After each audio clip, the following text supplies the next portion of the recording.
era comum, e era o que se tinha à época, o uso do animal, a tração animal para o subsídio no canteiro de obra. Então, transportes de materiais, tudo, eram feitos com carroças, eram feitos em lombos de animais. Isso localmente, agora. Isso. Imagine do outro continente, em tempo de guerra, que era o tempo da guerra. Segunda Guerra. Sim, Primeira Guerra.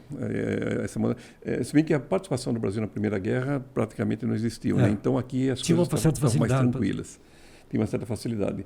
Mas, à época, o que se fazia é o seguinte, abundância de mão de obra, então muita gente e muito uso da tração animal. Só para fazer um comparativo disso, o Canal do Panamá, ele foi feito essencialmente de maneira braçal. Tá? Os equipamentos eram pouquíssimos, muitos a vapor, inclusive, né? Alguns guindastes a vapor, mas fundamentalmente tração animal e uso da força humana para se fazer, a ponto de ter pico lá de 14 mil trabalhadores para se fazer. E isso era natural na época, era a maneira com que se fazia. Tanto que era comum, inclusive, importar mão de obra. Sim, vamos ver fotos aí de pessoal. Perfeito. Mas só para um pouco da logística, imagine, vinha material da Inglaterra, cimento, do Canadá, dos Estados Unidos. Sim. Isso vinha de navio, lógico, não tinha outro. Nós não tínhamos fábrica de cimento no Brasil à época. Ainda não tinha? Tinha rodovalho, alguma coisa, mas não era um... Tínhamos algumas produtoras de cal, né? Você fazia a cal, né? Você fazia a calcinação do massa, porque meio parecia cimento, mas não era. Mas ainda. O cimento mesmo, o cimento como nós o conhecemos hoje, o cimento Portland, o cimento com essa capacidade estrutural, ele não existia. Não existia. Nessa época não, então ele era todo importado. Vinha o cimento. Vinha o que? Vinha mais... As estruturas metálicas, não existia indústria de metálica pré-montadas?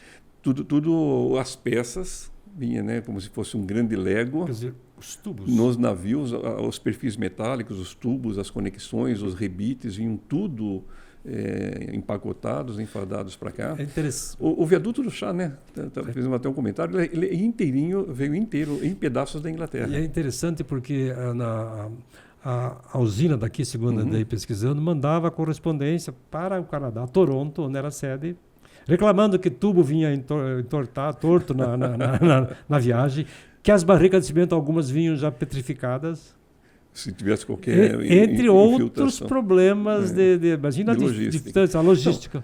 Não, imagine que tudo vinha de navio. Tudo navio. Ou seja, o material levava 2 meses, 3 meses para chegar. E vinha sob encomenda ainda, era uma coisa. Exato. E para você avisar de volta, você dependia de comunicações, de telégrafo, de rádios incipientes ou realmente de portadores. Então, um comunicado que hoje a gente pega um WhatsApp e fala, olha, está faltando cimento na obra, você levava semanas, se não meses, para a comunicação chegar na matriz. Então, tudo era muito Imagina a cena, vamos imaginar nós dois aqui, quer dizer, embarcava lá na Inglaterra, nos Estados Unidos, no Canadá, sei lá onde, vinha atravessar o oceano, vinha de navio, com todos os problemas. Sim. Chegava no Porto de Santos, pegava Santos, Jundiaí, descia o material em São Paulo, de São Paulo pegava Sorocabana, que vinha até a estação de Sorocabana, Sorocaba pegava a estrada de ferro, Vaz Maria Fumaça do Banco União, da fábrica Votorantim, depois chegava daí ia de trenzinho até perto da represa. Depois era feito mais um transbordo para ir na charrete. E depois ia na charrete, ia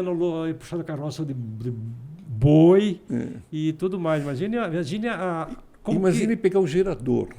Que é uma peça que você não pode dividir muito e fazer toda essa logística de transporte. Então, é interessante, porque eu já li muita coisa sobre isso. Eu nunca vi alguém assim, destacar a importância desta obra. Fala assim, é o monopólio que veio aqui, veio explorar, veio ganhar dinheiro e tal. Tudo bem. É lógico que eles queriam ganhar dinheiro. Mas veja o capital tecnológico institucional, que nós não tínhamos condição. Queria que você falasse um pouco sobre isso. Sim. Bom, só para fechar essa questão, nessas logísticas aí, tem até um folclore que diz, né? Então o pessoal planejava fazer uma obra dessas e comprava o gerador com 1 ano de antecedência, porque era o tempo que levava para montar toda a logística para chegar na obra. Porque você tinha que abrir caminhos, fazer rampas, tinha que ter uma determinada inclinação para se transportar, porque não pode... Fica imaginando, você é calculista de grande estrutura, como que eles se viravam na época para fazer todos esses cálculos? Esse é o ponto interessante, né? E a questão também, vou remetendo a pergunta aí, do que significou isso em termos de absorção de tecnologia, de know-how, e o que impulsionou isso daí para o futuro do país. Um primeiro ponto importante é que nota-se, tá, tem todo esse histórico, os profissionais envolvidos nesses cálculos e principalmente os profissionais nessa execução eram, à época, os grandes mestres, os grandes artesãos, os grandes engenheiros, os grandes arquitetos, sem demérito, mas eram poucos e com um conhecimento muito profundo. Então, é fascinante porque as soluções de engenharia até hoje nos encantam, porque são soluções muito assertivas. Vieram no aprimoramento de conhecimento dentro dos recursos da época. Muito que foi usado na época está valendo hoje. Sim, o conceito de barragem de gravidade... Convencional, né?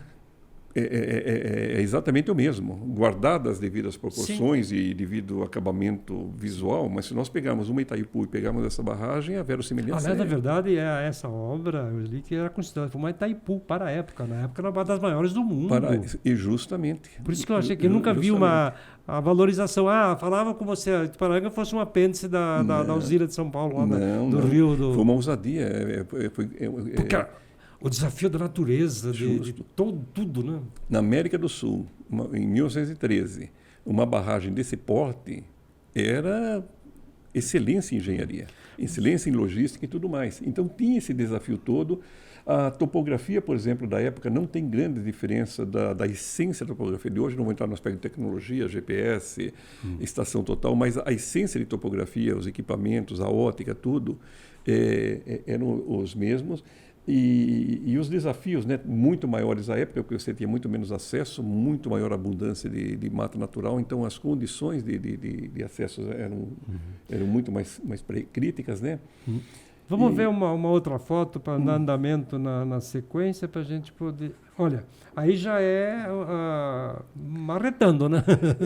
Aí o início, né, de uma escavação, provavelmente de implantação de uma fundação, mostrando que o recurso que tinha à época realmente era a questão braçal. Braçal, marreta... Justo. Cunha, como é que chama? Os ponteiros, né? Os ponteiros. Parece que não foi usado dinamite na época. Não há registro não há sinais de munição por explosivos disso. Então não temos informação de desmonte de rocha com explosivos nessa época. Essas camisas, tudo cruzadinho assim. Pelo que eu li, eram funcionários estrangeiros, porque 2.000 pessoas praticamente a obra usou, né? Imagine alimentar... Com hábitos diferentes. Administrar, dar comida, sabe? Justo. Eram estrangeiros, acho que talvez eles vinham em condição diferenciada, não sei, porque veio de Portugal, Espanha... Era um período de grandes ondas migratórias. Então... mesmo aí já antecedendo algumas coisas que levaram, né, a grandes picos migratórios, como a própria gripe espanhola, algumas outras questões. Espanhóis e portugueses vieram, né? Acho que sírios, libaneses, sírios. Justo. E até indústrias, que vieram indústrias que não se adaptaram. E havia à época nessa questão de trabalhar no novo continente, as oportunidades que isso representavam tudo. Então, numa época de uma Europa em crise, que seja por doença, né, que representou algumas pestes lá na época, né, sejam as questões de conflitos mesmo, né, como houve 14 a 18 a Primeira Guerra. Então, isso gerou grandes ondas migratórias. Falando Europa aqui, mas foram várias partes, né? Então, nós temos esse histórico realmente da presença da mão de obra estrangeira muito forte.